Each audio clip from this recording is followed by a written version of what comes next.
Hello, and welcome back to the Masonic Roundtable, a weekly program where Masons from around the world get together to talk about Masonic news and opinions in a friendly and social manner. As a reminder, the thoughts and opinions expressed here are solely the opinions of the participants and do not represent any grand lodge statements or positions, so make sure you keep your conversations open for the public and on the level. To interact with us, we love seeing you every Thursday night, live on Facebook or on YouTube. The chats are always lit, so love seeing you on there and interact with you. And of course, might have your chat show up on the air. Also, as always, if you can't catch us live, then also you can find us on all your favorite podcasting apps. So, you know me, my name is John Rewark. I'm not just a founder of that. I'm also a past master of the Patriot Lodge number 1957 in Fairfax, Virginia. Next up, Joe Martinez. How's it going, Joe? And you are muted. And Mason read out this week.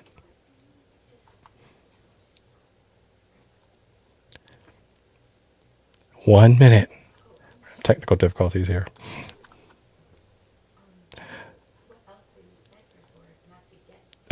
He's still figuring it out.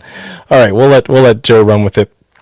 But yeah, so RJ's running a little late. Jason's under the weather tonight, so we are just going to press through it.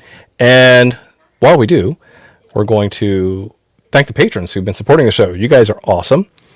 And so if you want to support the show, head over to patreon.com/the Masonic Roundtable, and that helps keep the show going for many years to come. So thanks. As always, you guys are what keeps the show going. So thank you. All right. Let's talk about the candidate journey this week. And as we do that, one thing that we want to think about as we do the tarot card of the week is like, what is that candidate experience? That's what this is all related to. And so tonight we're going to do a tarot card draw, and it's going to be on kind of what is the summary, what's the archetype of that candidate going through. One would think it would be the Fool, right? So let's see what the tarot card pull is today. So let me get out my trusty deck here, the deck that I'm using today. I'm back. Yay, you're back. And you're audible. Despite our best hopes and dreams, we have audio on Joe. So my screen went black. Yeah. Hello. Great seeing you. Who are you, Joe? Joe Martinez, Pisces, lover of Long Beach walks. Nice. A really good warm cup of coffee, and SodaStream, not a sponsor. I love that stuff. Yeah. What's up, y'all? All right. Great seeing you on here. Let's look at the tarot card of the week. This is the Mystic Mondays deck. So it's a very Art Deco deck, very cool. Jason gave that to me. So again, we're going to talk about the archetype of a new candidate for Freemasonry. And the card we're picking upright is, what do we have here? Six of Coins. Six of Coins, which in the Rider-Waite system, that is the charitable Giving, right. So that's why we joined Masonry, right? Faith, hope, and charity. So let's contribute that charity, right? It means it means giving, right, Joe? That's not what it means. It totally is what it means. That's absolutely not what it means. My man. What does it mean, Joe? Yeah. So wow, we're gonna get deep. So yeah, got to get back into the Latin and then into the Greek. But yeah, it was not giving charity. It was more a love type of like free giving of love to your fellow man. Aha. Not giving them shekels and gold coins and marks and pounds and dollars. None of that, which is nice. It's a nice thing to do. It's generous, which the card represents, but it's not the type of charity that we tell you to espouse. Not in Freemasonry, right? Different charity. But yeah, so I do know that I was one of those. When I joined Masonry, I was joining so I could also grow in my charitable givings, my charitable contributions to society. So, which you do. Love all the charities there. Yeah, so I was totally listening to you, but I saw some friendly faces here. What's up there, brother Pascal? Mm-hmm. Love you, man. Yes. It's great to see you on here. Big smoochie for us. So funny story for y'all that I want to hear the story. Yeah, that have you were there. You I know. You know about the thing. I want to hear it again. Let's put him back on there. So for those that know my disdain for green beans, What? You don't like green beans? I don't like Masonic green beans. Oh, man. Pascal, who was it Yadkinville, North Carolina? Lovely, lovely town. No stoplights to speak of, which is weird for a city boy like me. Went down there to visit, and he promised me that his wife, Janine, makes the most delightful green beans known to human existence. I And promise, right? It was a promise. I'll be dog damned. They were delicious. Yep, you had me sold. Love you. Give her a smooch for me. Give yourself another smooch. And yeah, thanks for coming tonight. Awesome. Very, very cool. Yeah. All right, so let's continue this thread about the candidate and the journey that they go on. We've done an episode way back, episode 256, on the Masonic Factory. Like, how does a lodge attract, keep, and grow membership? And one thing that we have to think about is not so much from the lodge's perspective. That episode was very much lodge-centric. How do we, focus on the process, getting people through the door, right? Because the purpose of a lodge is to make master masons. However, let's flip that coin around. I love your face, Joe. I'm gonna play poker with you, man. You're just throwing out all the bumper sticker lines. I definitely want to play hold'em with you, just so I can read your face. But yeah, no, they are. But yeah, continue. Let's talk about it from the other perspective. Let's talk about it from the actual new Mason, right? The candidate, as he's going through, what is he feeling? What is he experiencing? What is he going through? What is he wishing for? What is he getting disappointed by? All of that is done through a couple of different ways. Obviously, getting to know the brothers is the number one way to do that.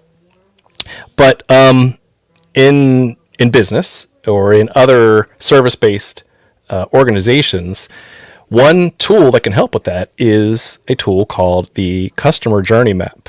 So I do a little bit of design thinking consulting on the side, and part of that helps you realize the steps that someone goes through when they're using your experience. Again, this is for like a business. Someone, as they go through either the steps to acquire something for your business or to go through the experience, hope to see you there.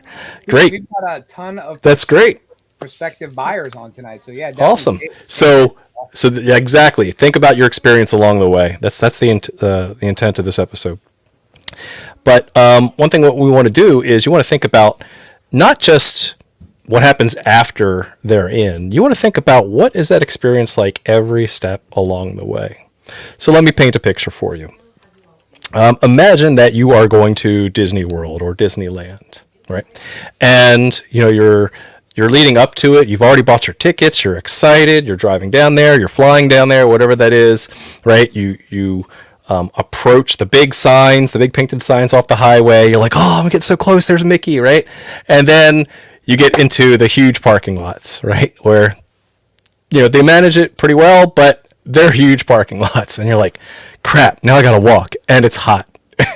So you went from a very high experience or excitement level to now I either gotta go find the tram or I gotta hoof it all the way up to the beginning of the monorail. Like, oh, now there's a line for the monorail. Like, now your experience level is even going lower, right? It's not as fun. Right, but you stick with it, and now you finally get on the monorail, and then you go up, and then now you see the beautiful gates, right? You're walking through. There's characters already out walking around, so now your excitement level's back up. So you can see it's not just as simple as buying a ticket, go to Disney World, and then that's the whole experience. Every step along the way has little micro experiences that should be evaluated on, are we giving them the best service or best experience there as possible as they go through that. Yeah, and you kind of you touched on a couple of things, right? So the big one is what this is that makes it different from process improvement, right? So you were talking about, so everything that you said talking about Disney World / Disneyland was the end user, right? And that person's experience going through it, right? So if you're not talking about and just for all you process nerds out there like John, the big difference between a customer journey map and a process improvement process or map and things like that is that you are taking it from the standpoint of the customer or the user, right? Right. the company, not the organization, not Freemasonry as a whole. We don't care about that process. So everything has to be driven around, how did John feel at that moment in time? What was a footnote of his day there? What was the low note of his day? That kind of thing. So everything has to do with the user and the user's experience. So we can apply this.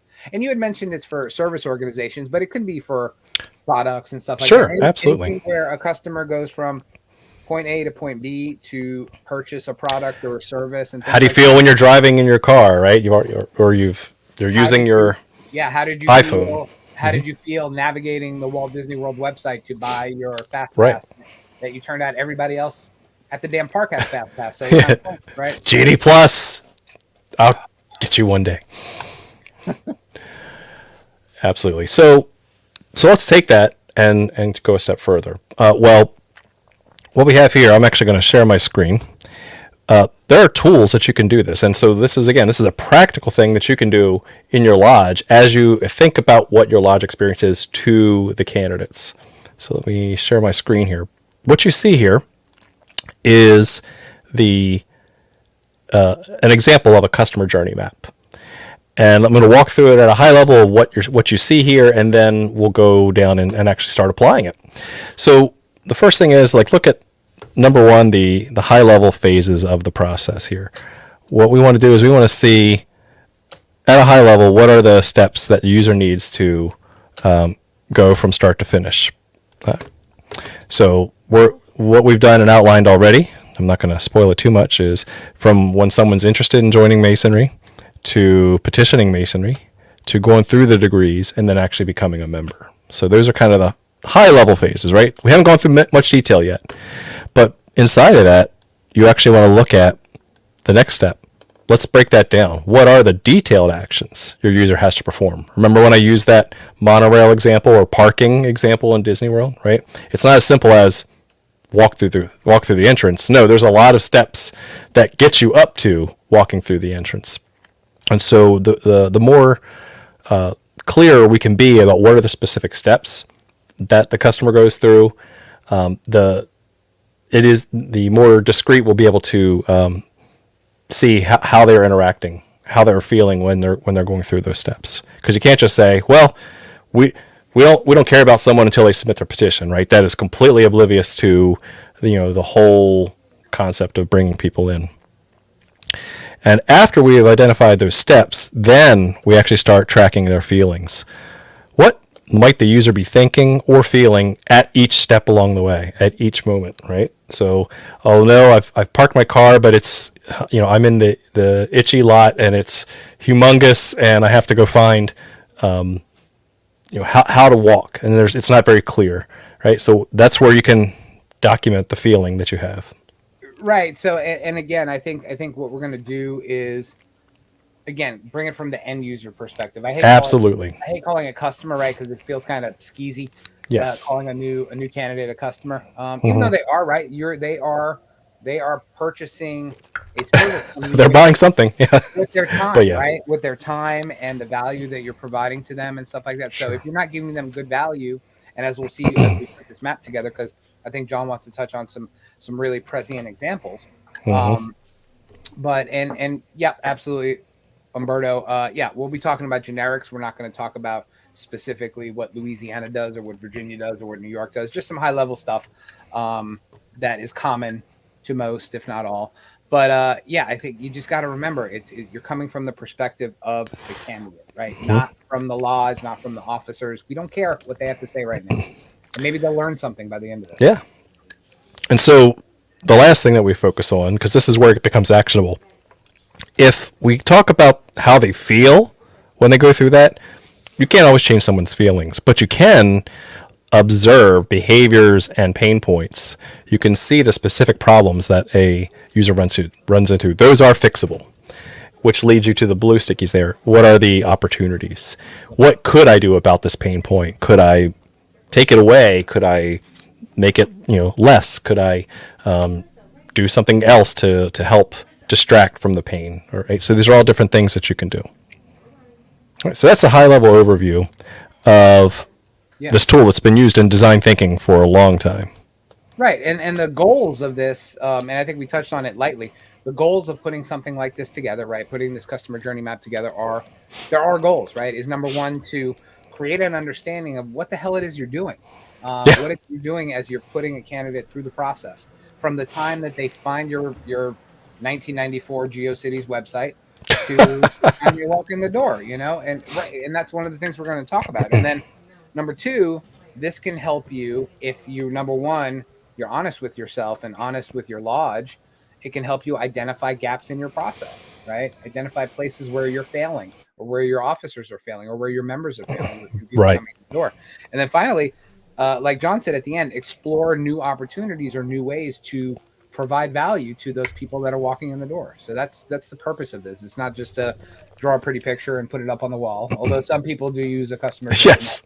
Hi, I did work and I'm going to paste it on my wall. Yes. So, Yeah. If you ever do any design thinking, make sure you actually do something about those stickies on the wall. yes. All right, let's walk through it then. So let's now do this from a lodge perspective and consider the user along the way. When someone's interested in joining Masonry, the general steps, what are some of the general steps that they go through before they submit a petition? Well, Joe? I'd say the most realistic one is they crack open a web browser and start looking into Freemasonry. What is Freemasonry? And so the discovery part. How do I find out about Freemasonry outside of watching movies and TV shows? Some folks are lucky that they can talk to someone, a family member or a good friend that's a Mason. But a lot of people, and as the numbers dwindle, right? I'm sorry, as the numbers refine, not dwindle, there are less and less direct interactions with Masons that, facilitate that. So you're on the internet or you're on Facebook, you're on social media, and you're looking for stuff about Freemasonry in your area. So it'll take you to a website or a Facebook page or something that has contact information. So yeah, that whole discovery aspect. How do I find out about Masonry? Right. How do I find a lodge? Exactly. So you have the general discovery, whether it be techie or through a person. Usually get invited to a dinner. I mean, it doesn't always have to be, but it is certainly the easiest way to get to know people, and hopefully have some sort of follow-up in order to, show interest, come back to the second dinner, or get in contact with the secretary of the lodge, whatever that looks like. So that's, at a high level, those are some of the steps that one might take. Is there any other steps up to submitting a petition that you think? I think follow-up really covers all of it, because follow-up could be subsequent in-person meetings. Some lodges, or I won't even say jurisdiction, some lodges have a requirement, hey, you need to come to like 5 or 6 dinners, or you need to come to a year before we even consider reading a petition of yours. And some other lodges are, hey, you showed up and you put money in the basket, here's a petition. So right. It really is. And there's no one hard fast rule. So I would say those three cover it from a high level. So then when someone's interested, in general, the steps are they submit the petition, they fill out the form and say, I want to join your lodge, and here's my my fees and my information. And in general, lodges in the states here don't act on that right away. Most jurisdictions have to have it, quote unquote, lay over for 30 days. So that way it's not rushed through. It gives the brethren a chance to chime in if they know something about your character or whatever. And in that 30 days, thank you for adding that, there's an investigation. So other brothers from that lodge will usually talk to that candidate and saying, hey, we're here to learn more about you as well, answer any of the questions you may not have felt comfortable with when you submitted your petition, and just get a general feel of that brother. And then hopefully, if all goes well, then there's a notice that says, congratulations, you have been accepted to receive the degrees of Freemasonry. All right. So that would lead that candidate into the next phase, which would be the degrees themselves. Okay. Joe? Yeah, I was going to let you talk, and I was going to edit some text there. Edit away. I don't like catechism. I don't like, because not every jurisdiction does catechism. And that's why I kind of offset those. Like maybe it's a step, maybe it's not. Again, you have to customize this for your jurisdiction. Proficiency. That's another way of saying it. Yeah. Right. But either way, in most regular Grand Lodges, you have to have 3 separate degrees or initiations, right? So that those are sequential steps in the process, right? So often there is a proficiency of some sort of an oral test to see if you got the concepts before you can move on. Sometimes there isn't, and we won't even talk about 1-day classes right now. But that's a different journey map. Nope, that's a much more streamlined journey map. It's a very short customer journey map. But to that point, that would yield a completely different set of experiences. Very much so. Yeah. Right? Some better, some worse. Yep.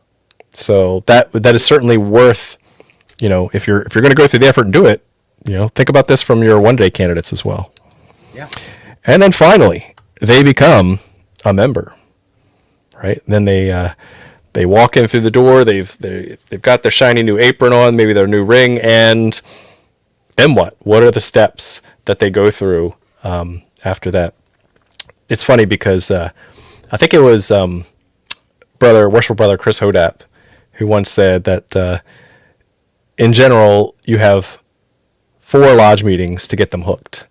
Mm-hmm. That is their EA degree, their fellowcraft degree, their Master Mason degree, and their very first stated meeting that they go to. After that, you better have good experiences along the way, because now that they're in, they have the option of not showing up anymore. So what does membership look like? Well, then you get all the fun things like dues notices, get to join committees, get to travel, you get to go to get to volunteer for different officer positions, right? So Sun Card brings up a good point here that, what about the time frame between these? So it's another good point, right? We're not talking about the time frame between these, or maybe we are, because when we talk about what's painful, sometimes there can be some anxiety if the time frame is too long, or disappointment if the time frame is too short. So I have some data on that, but that's a different show. Yep. About what's the optimal time between those. Right, and for this, we're just talking about actual experience data points, right? So this will happen, right? So we can absolutely, and Brother Scott talked about mentor touch points. That is fantastic. But we'll talk about that during the experience aspects of it, right? So beautiful. Again, it's fluid and it's very individualized. So I put up some silly ones, obviously, but obviously the first thing you're gonna get is your dues card and your dues notice. So yay, you get to pay dues now. Congratulations. Maybe you'll get education. We should put that in like a very dull picture, like kind of fading out there. So sometimes you'll get education, or sometimes you'll be asked to help out on things, help out with cooking, or help out with this, or help out with the Sunshine Committee, or the member reach out committee, or the help out with the youth groups or the appendant bodies. You're going to be asked to help out with something because you are now a warm body and you are present and you're excited. So, they're going to take advantage of, not take advantage of it. That sounds awful, God. Yes. They're going to reap the benefits of your exuberance and get you to do some work. Now, if you go to a lodge that maybe is kind of light in the officer line, you may very well ask to become an officer right away. Hey, we need a steward, or hey, we need a chaplain, or hey, we need something like this. You may get asked very quickly to do that. And then one thing that will happen once you are a member is you're going to be inundated with more petitions and more things to join. Freemasonry is a very large umbrella and has lots of different appendant bodies and concordant bodies and different organizations, and you're going to find out about all of them probably at your first stated meeting. Yes. So you're going to find out what else you can do. So yeah, I think that's a good high level. Yeah. So again, you're going to have to customize this for the way your lodge operates. Again, mentorship, there's lots of areas to insert that. If that's part of your process, if that's part of your steps that your lodge does, by all means, go right there and do it. But now let's dive deeper. Yeah, Joe? Yeah, while you're zooming, again, because I'm seeing a lot of the comments pop up.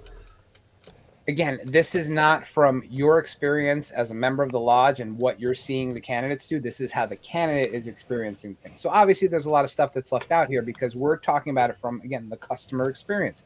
Not your experience, the customer's experience. So, we'll fill in the blanks with other stuff when we get down to opportunities, but it's got to be very targeted to what that person goes through at each of those little steps. So, carry on, John. Alrighty. Well, let's talk about what's going on. Now, put yourself in that candidate's shoes for a second, right? First time you do this, then you actually wanted to, try to guess, try to put yourself in that position. But optimally, it'd be great if you could actually bring in the youngest Master Mason and have them sit down and tell you what this was like walk through this step with them, because their experience is real. It's recently lived, and it's more accurate data because you're not guessing, you're actually hearing. So you want to walk through and ask the candidate, or think about putting yourself in this situation. What was going well? What did I feel good about when I was looking around for lodges, and what did I feel bad about? So we'll let Joe focus on the positive, because Joe's a positive guy, and then I'll write down some of the negatives. Well, no, I mean, as we do this, would love to spitball this, because we make it a point, and a lot of lodges don't do this, right? We make it a point during each part of the process, or maybe right after the process is over, asking people, hey, how was it when you first came into the lodge? How was it when you met with brothers? What was your experience? Were you welcomed? Were you taken care of? Were you made to feel at home? Or did you just walk into a place and a bunch of old guys ignored you? So, we ask these questions, and again, some lodges do a great job of treating the customer experience very seriously. Right. But yeah, these are all. So I would say a positive for me is, welcome. So we're just going to make some of these up as if they were part of this fictitious lodge experience. So you can see when they were trying to find, the lodge, maybe they felt welcome, maybe they were able to be introduced. And so you should try to kind of line these up with the steps too. I'm doing that. Stop yelling at me. I'm not yelling at you. I'm using you as an example. So it might be hard to find information on the web, whether the Facebook page is not there or the website looks like GeoCities, like Joe said. That might be hard. Maybe when they go to dinner, that the food was adequate. It was good. Maybe they felt it was a great food. Who knows, right? Maybe, but the downside to going to a dinner is you're walking into a room full of people you probably have never met before. And so we were talking in the green room, like Juan Sepulveda has a story about how he, didn't know anyone when he first was joining Masonry. And it had some anxiety that went with that it was hard. Juan has talked about the cliques in Masonry too, right? Did anyone sit with me, right? So great story about that. So we had it was a couple of months ago, and I'm not going to mention names or anything, but we had it wasn't even a candidate. It was a brother who is from another country, and he came to the United States. He's going to be here for about a year and works in DC, and he's living in Northern Virginia, and he's a Mason. So what did he want to do? He wanted to start Masoning, right? So started going around to lodges, visited quite a few lodges in Virginia, visited one in DC, and then finally showed up to our lodge because we have lots of stuff on our social media and on our website that tell people and what's going on and when it's going on. So we like to keep people informed. And this brother decided to, during the stated meeting, right when we were about to close, decided to get up and tell everybody that this was the most welcome he had ever felt in a lodge in Virginia. Wow, that's amazing. He had been to other lodges, and exactly as John was talking about. Now, this was another brother, right? It wasn't just a candidate. Yeah. Somebody was a brother. They looked at his dues card. He's good to go. He gets to sit in lodge with them.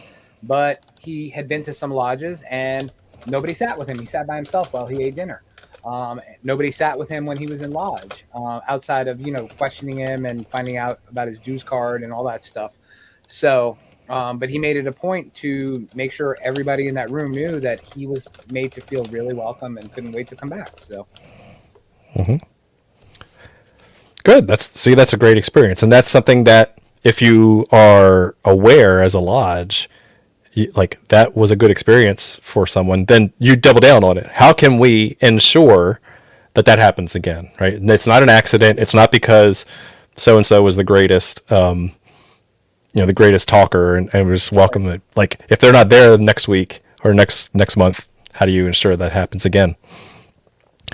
So moving on to the petition stage, right? After you submit the petition, I'm just filling out some of the potential negatives here. After they submit, maybe was the form filled out right? Every lodge or Grand Lodge has their own different petition forms. Did it feel right? Why do I have to submit?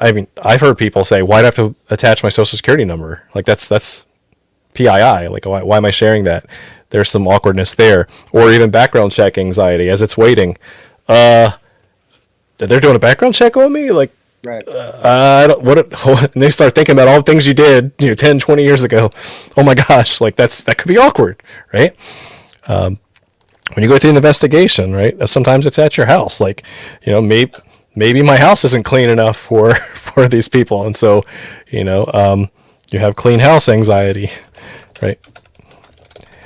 Or again, meeting new people. Because these are often the investigating committee is not who you've had as your signers for your petition. And then the notice itself, like when I got the notice, and again, I don't think he'll mind sharing it either. Like Juan Sepulveda, I'll never forget. He told me the story about how he got his notice that he was accepted to receive the degrees of Freemasonry via text, and it was not the experience he was looking for. Happy to be there, happy to be accepted into the fraternity. Glad to be there. but the experience was less, was subpar. So what are some good things that someone could go through? Yeah, thanks, Debbie Downer. So some positives. Yes. So for submitting a petition, did someone hand me a petition and then walk away, or did they sit down and say, hey, here's what we expect in the petition, fill this out, provide this documentation? Did someone explain that entire process?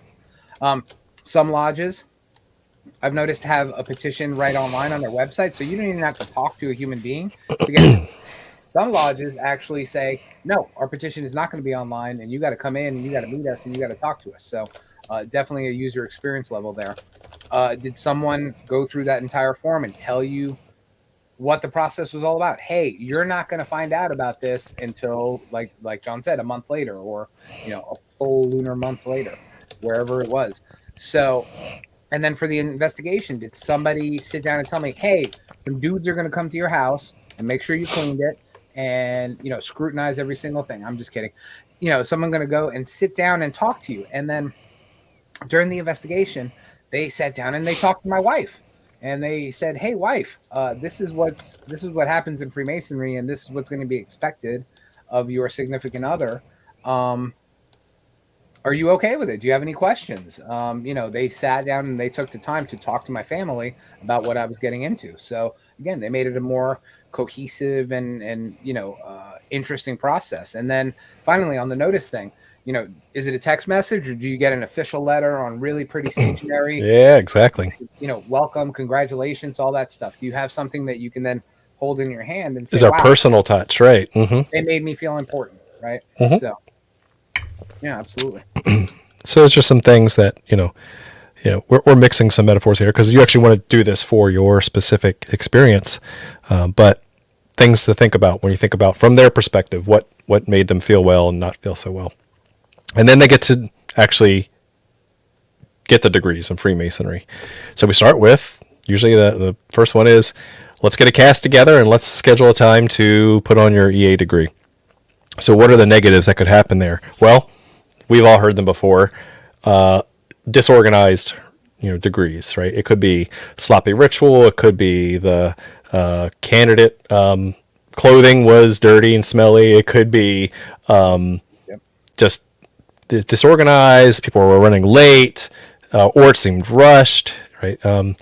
Low attendance. These are all like things that are noticeable, but could not give the greatest experience. And then after that, if you have proficiency or catechisms in your jurisdiction, well, now you have to do the work. So the work itself has, positives and negatives that go with that, to include, hey, I can't I'm a working person and my mentor's working and we have a really hard time aligning our schedules between T-ball and everything else to get together and actually do the work.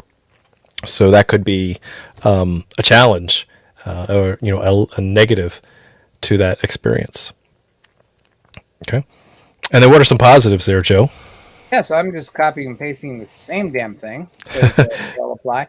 But yeah, the big one was the ritual. For me, the ritual was great, and everybody looked like they cared and they knew their stuff, and they weren't saying ums and ahs, and they put on a performance more so than reading something out of a book, right? So they, to me, acted like they gave a poop, right? They Right. cared. And then the opposite of a mentor being unavailable was there was always a mentor there, and it wasn't just one person that was teaching me. At least in Virginia, here you learn the catechism, right? So it's mouth to ear, rote memorization of the things that you experience in very specific language. But did someone just do rote memorization with me, or did they actually explain to me what I went through and what I learned and what the words meant and all that kind of stuff? So those go hand in hand.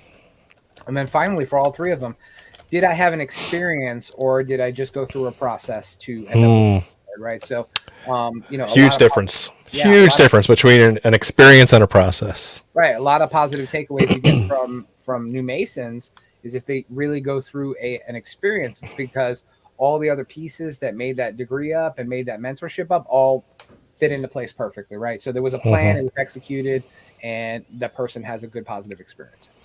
That's right. So there's some things to capture along the way, because if you have a great degree team, double down on it, right? You're making sure that experience is awesome for the new candidates. And then finally, once they become a Master Mason and they attend their first meeting right afterwards, or they, what happens next? Like that. And by the way, this is the hard part, because in most jurisdictions there's no prescribed way of taking that brand new Master Mason and then integrating them with the lodge. And it's sad to say, but it's kind of like, great, here's a couple of pamphlets, you're a Master Mason now, good luck. Let me give you a slap on the back and push out the door, because that is where you want to make sure that that experience continues on beyond the degree system, because there could be it's basically, how do you retain that person, right? And we talked about recruitment, we talked about retention in the lodge, many episodes here. But I personally know there was one guy, unfortunately, who I was his top line signer for, and he was excited to join. And I'll never forget his first stated meeting as a Master Mason. He showed up. There was zero education on the docket, and it was just people complaining about the bills. That's it. They complain, and they talked about why we've gone with this bank for 30 years and they're changing their rates. That's important. Important.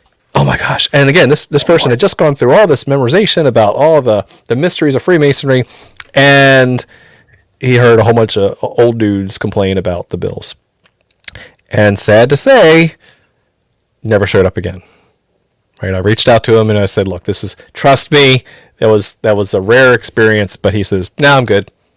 And so there you go. I mean, that's point proven, where a bad experience can actually put off the new members. Mm-hmm. Yeah. I would definitely add one for the negatives on the inundation with additional petitions. Lots of people experience that. Oh yeah, right. You're a Master Mason, here, sign up for all these appendant bodies. Hey, how about the York Rite? How about the Scottish Rite? Why aren't you a Shriner when you don't know what the hell a Shriner is? What's a Shriner? What's a Shriner? Well, why aren't you one? Mm-hmm. Yeah, right on. Yeah, absolutely. But let's be positive. What does a good lodge experience post Master Mason degree look like, Joe? Right. So what people want to see, or what people say that they see, is they go to their first stated meeting and the ritual is sublime, right? The ritual is super interesting, and it's transcendent, and it looks like people actually care, as opposed to just regurgitating stuff out of a book. So it definitely makes a difference when you have a new brother there. They're welcomed into the lodge. People go out of their way to say, "Hey, here is our new Master Mason," and they made me feel welcome. And they brought me up to the east, and they gave me all this stuff, and they gave me a lapel pin. The first of the 5,000 that I have on my wall. But they made me feel like I was the most important person in the room. Back to education. What was there an education given in the lodge? And if it wasn't, what other paths to learning does that lodge have? Is it sit downs? Do they have sit downs after a lodge meeting in the dining hall for 4 hours with Don McAndrews? That is a viable path to learning, which all of us have experienced. So, going back to the committees and being an officer, was I pressed with it, or was I given opportunities to either serve or to be involved in my lodge? Because not everybody that comes to Freemasonry wants to be an officer. Not everybody wants to talk about bills. There are people that enjoy cooking meals. There are people that enjoy working on the social media and making us a more permanent presence in the community. So, and then again, the counterpoint to the appended body rush is, what other opportunities for an excited young Mason do they have to practice more Masonry? So yeah, all of those are, I think, the primary ones. Again, does that person feel welcomed, and do they want to come back the following month? That's the big one, right? That's the big one right there. There was a comment that was in the YouTube chat. It says, what would you study if you were a new candidate? Right? Because there's really not a lot of education or study in these early phases, right? Look at that. Like there's some feedback right there that would say, hey, wouldn't it be great if there was some books or some information, some education before? I know. I'm glad you're sitting down, Joe. Oh my God. What if? Oh my God. Wow.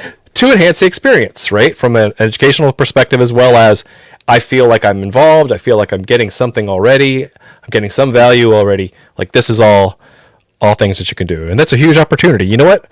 I'm going to skip ahead and take Escabo's suggestion. And I'm going to say, you know what? There's an opportunity right there early on. Wait, you want pre-experience education? I want to answer this one right away. Okay? Do we? We do. Damn okay. It's there. Okay, so Brother Jonathan, and I know because Brother Jonathan's from Virginia, and I know that we still have these. I don't know if you ever saw them, John, but I was actually raised in another jurisdiction, and I was given a book, and we have something similar. It's called Taking Those First Steps. It's one of those little Carl Claudy books. Before you even sign a petition or do anything, those books are there to give you stuff. Hey, here's the real deal about Freemasonry. Stay off of Wikipedia. Don't go on the dark web. And here's some things, and here's some places that you can go look. Podcast, Alan, plus 10 green bean points to you, my friend. Kudos. So, but yeah, absolutely. Damn right. You want to educate the candidate before he starts his experience, because you want to set expectations and you want them to know that, holy crap, there's stuff I need to know, or I should know, that'll make my experience better. So if we're not doing that, we're failing, right? Boom. Love it. Off soapbox. All right. So we walk through now, as we looked at all the different steps that it takes to progress through Masonry. Again, we're looking at events or actions that happened that led to positive or negative experiences, right? So then what do we do about that? If we're a lodge and we're trying to make the lodge better, we're trying to take good lodges and make them better. There's another phrase for you, Joe. Then we should actually be documenting. I'm going to be full of them tonight. Joe, to be one, you should ask one.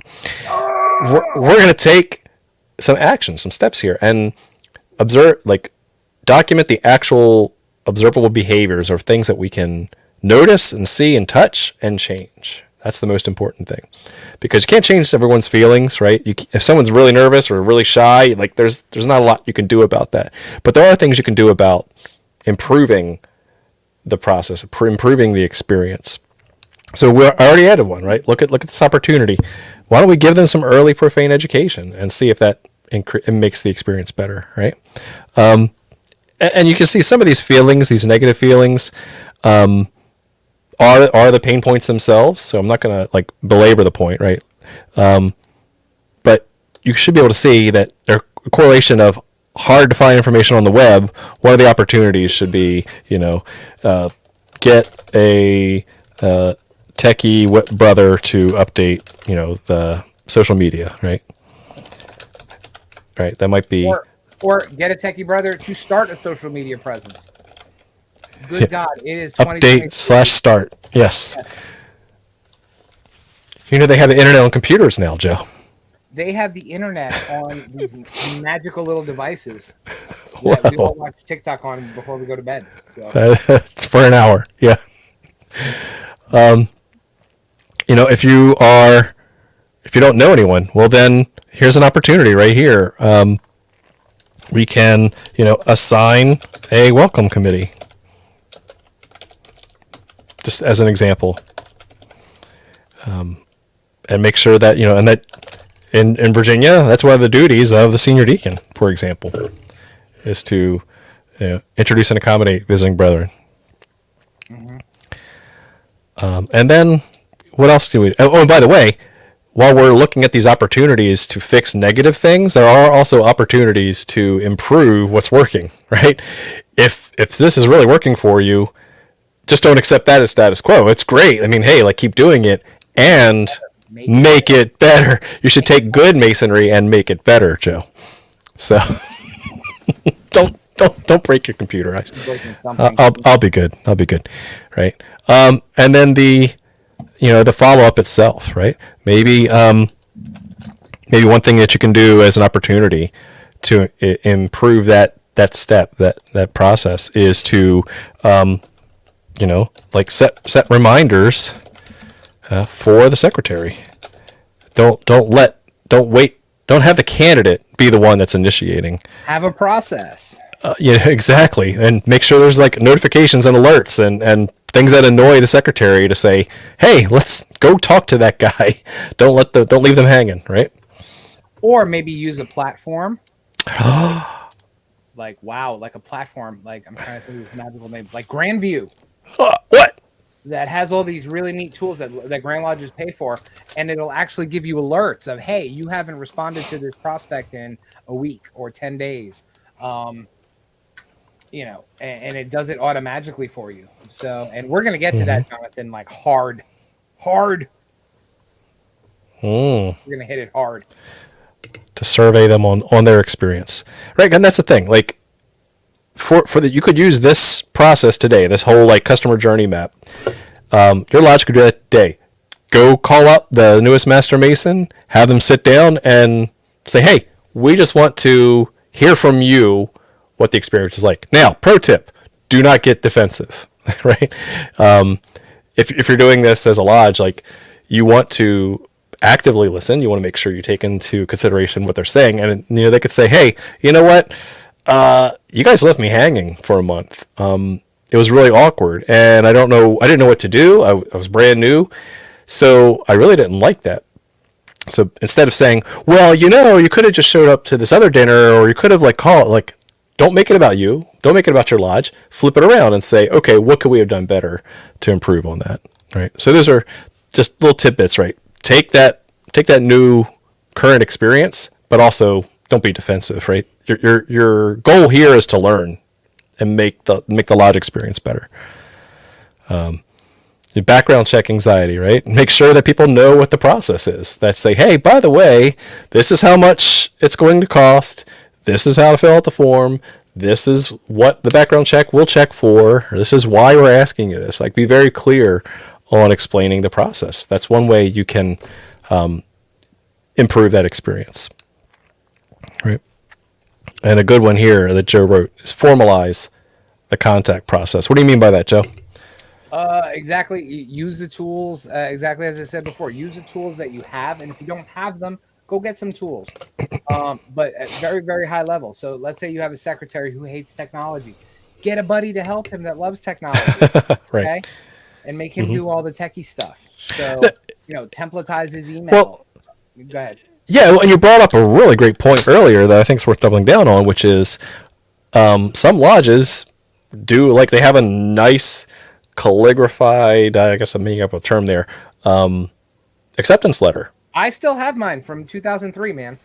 I never got any of that. So, but that's the point, is if that is something you can try, and guess what? You can experiment with these things, right? It's not an innovation in Masonry. That's just improving your process. You still have to notify the candidate. It doesn't say how you have to notify the candidate. And if you want to make it a great experience, are you going to go the Walmart way or the Disney way? That's one way to think about it. Do you want the Disney Lodge, or do you want the back alley $1.99 Dollar Tree experience? I can tell you right now, I don't want any back alley. Back alley masonry Experience, so yeah, I'm gonna pass on that. So no. Okay, let me make a note of that. No back alley masonry. Got it. Back alley masonry. Okay. All right, and then we get to the degrees themselves, right? Obviously, some opportunities for improvement there are things like, having awesome ritual, right? And that's, that could be, practice with your cast as often as possible to make sure that's crisp. Know your ritual. Why should they know their ritual, Joe? I'm gonna see how big I can make this thing before it explodes. Yeah. So, no. Yeah. Boom. What do you mean? They shouldn't know their ritual. Okay. So here's why. So you have an opportunity to present a candidate with an experience that they will only experience once in their entire lifetime.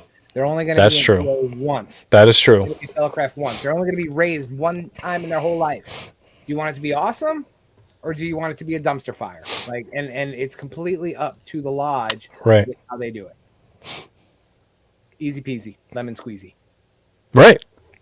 And then maybe another opportunity, and maybe this is a pain point or opportunity. I'm not sure. You tell me.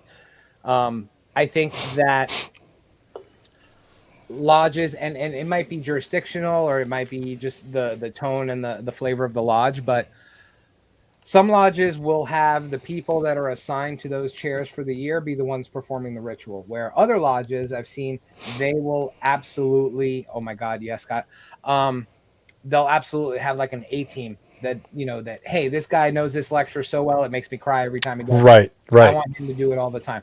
So, maybe talk in the lodge is an opportunity to say, hey, what kind of ritual experience do we want to deliver? Do we want to just say, hey, because this guy's senior deacon, he has to do the senior deacon work? Or do we want to take someone who performs it in such an amazing way that we want that candidate to see that every time? So. Mm-hmm. And then, of course, what are some opportunities of improvement for the steps between the degrees, right? Communication is key regardless, whether it be with, your mentor, whether it be with the lodge. Just communicate. Could be one way that we could improve, right? And so you might want to document, well, how are we going to follow up with our newest EAs, our newest fellowcrafts? Is there a specific tool, technology, letter, phone call tree, whatever that is, just to make sure that they are not feeling like second-class citizens? Because, thanks to the Baltimore Convention, we open on the third degree, and there might be a couple months where they're a brother, but they're not allowed to attend any meetings yet. So what do we do? Not everywhere. Not everywhere. Experience the fantabulousness of the bill bickering from day one. Mm-hmm. You don't have to wait till they're a Master Mason, but they get to enjoy that. Yeah, as an EA, it's like, wow, bills, I love it. Mm-hmm. So, or dinner was so expensive, oh my God. So, but just to touch on what you said about the mentoring and stuff. Have a process in place. Don't just wing it and say, hey, Stuart, you're this guy's mentor, and we expect him to know his catechism or learn the things that he needs to learn. That's BS. Have a process in place for each and every candidate, regardless of who the mentor is, regardless of who the educator is, and everybody goes through the same process. So write it down and tell everybody about it. Don't keep it a secret. There you go. All right, and then once they become a Master Mason, what are some opportunities to improve? If you look at, what's working well, what's not working so well, you certainly want to, think about Masonic education. Might be something worth looking into. Even if you're doing it, do more of it. If you're not doing it, start doing it. That'd be one idea.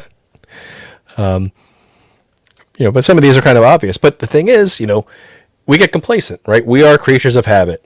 And so in your lodge today, you could probably think right now, like, if I were going through this again, what would I want to see different? But you don't take the time to stop and think about that. You're like, well, I gotta hurry up and plan for next month's dinner, and I've got to make sure that this committee report's done.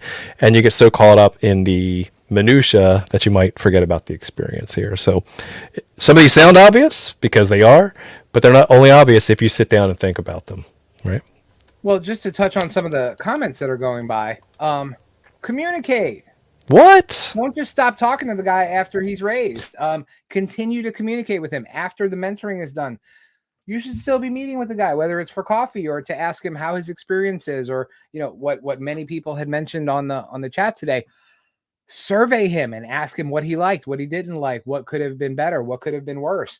Get those questions asked. Now that he's a member, you got to make him feel that he has a voice and that things that he wants to say and wants to be heard are heard by the members.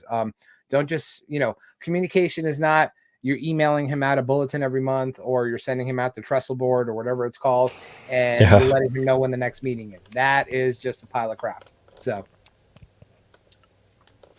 And I think you really summarized it well with this last sticky note here.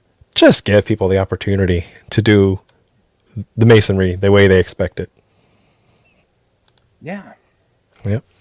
Because there's lots of ways, right? And that's, when I was really deep into the membership statistics, people are always saying, "Okay, John, well, what's the magic bullet?" And I'm like, there is no magic bullet. If it was, we would have done it already, right? It depends on the culture of your lodge, and so you have to determine what this sticky means to you. Give people opportunity to do Masonry the way that fits the culture of your lodge, the way that fits the expectations as well. So, what does Alan say here? This has been an intentional journey for him. I've been journaling my experience. What? That is beautiful. The coolest. You get 100 Kudos. points for you, sir. Boom. So, winner, so, chicken dinner right so there. as you go through, certainly let the lodge know in a nice, polite, friendly way that here are some things that we could do to make it better for the next guy. And that's what it's really all about, right? We want to make sure that this initiatic experience that we love so much carries on, and it is worth doing. And anything worth doing is worth doing great. So you can see in less than an hour, we've taken a simple tool, brainstormed a little bit about what are the steps that go through this fictitious lodge, and then what are the things that we can do to make the experience better or great, go from good to great. And what you want to do then is after your lodge officers or whatever finish this, again, to do something with those sticky notes and actually get a plan together and say, okay, assign action items. Joe, next week you are going to put together the ritual cast and you are going to do 2 extra practices, and then we'll know if that helps, right? Or we're going to start doing handwritten notice letters, and that's going to be assigned to John because he has the best calligraphy and he has all the tools, and it's blasphemy, I know, change in Masonry, what? Oh my gosh, I don't like change. So I hope you guys enjoyed that because this is a very simple tool that just helps you stop and think. That's what I think the beauty of this is. It gives you a chance to analyze, to improve. It's a way to just get out of your own head and start putting yourself in the shoes of the candidate going through so that we have a great experience, not a better process. Right? Be the change you wish to see in the world. Be the change. Yes. Another bumper sticker. My favorite bumper sticker. But yeah. No, I think this was actually awesome. And again, we covered in an hour a ton of touch points for lodges. Lodges can revamp their entire experience based on a third of the things that we put down.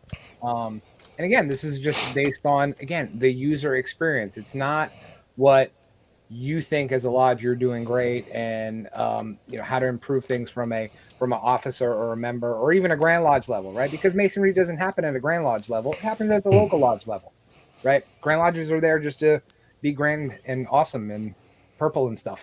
So, I just saw Be the Change pop up on YouTube, and I stopped and froze and had a brain fart. So. I'm thinking Michael Jackson's Man in the Mirror. That's all I'm hearing in the back of my head. Yes. Yeah, Scott, man, I'd love to do this, right? Just to help Masonry be better. Yep, absolutely. I like it. Awesome. Okay, Joe, final question of the night, which is, if you were to use this tool, which lodge, appendant body, or portion or subpart of Masonry would you apply this to first? Which one area in Masonry that you'd like to take this and try it out on? And then your final thoughts after that. I'm still trying to understand your question. Yeah, so if you were to use this tomorrow, like you were saying, which appendant body would I use this on, or would I use this on a Grand Lodge committee? Like, what would be the first one that you would say, hey, this is a good tool, I'd like to try this with this group? Well, it's got to be at the Blue Lodge level, right? Because that's everybody's first experience in Masonry. And where I would take improvements that we've talked about today are in the user engagement and the user experience before they knock on the door, right?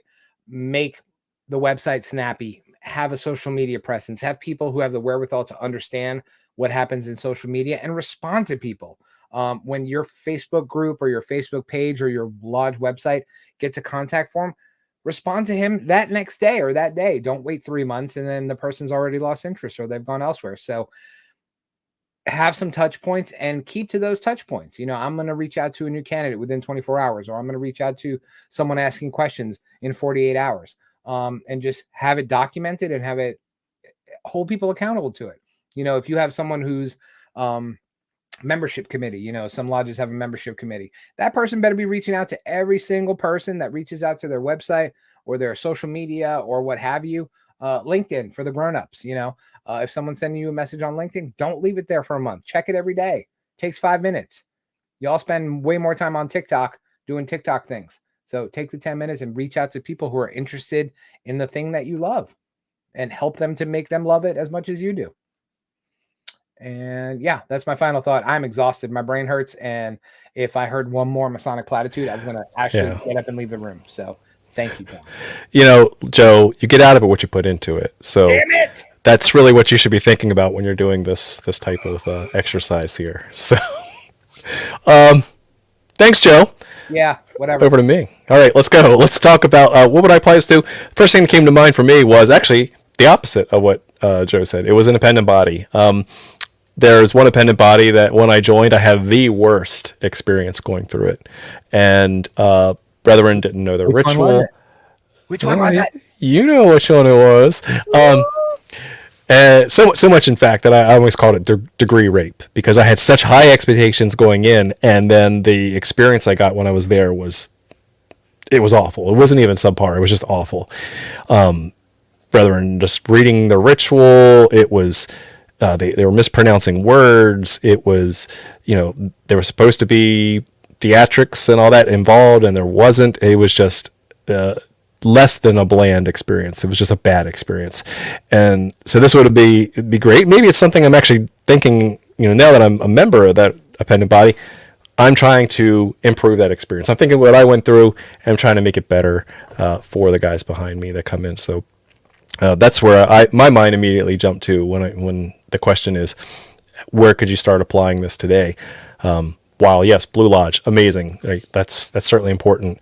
And when you look at some of these other appendant bodies that are shrinking still, how can we improve that experience for all the brothers that are joining those as well? So that's my 2 cents. You guys have been awesome. I really do appreciate you walking through this, and the comments have just been on fire tonight. A lot of good discussion about what's working and what's not in your respective jurisdictions. So stick with it. Thanks for watching, and keep searching for more light. Have a good night.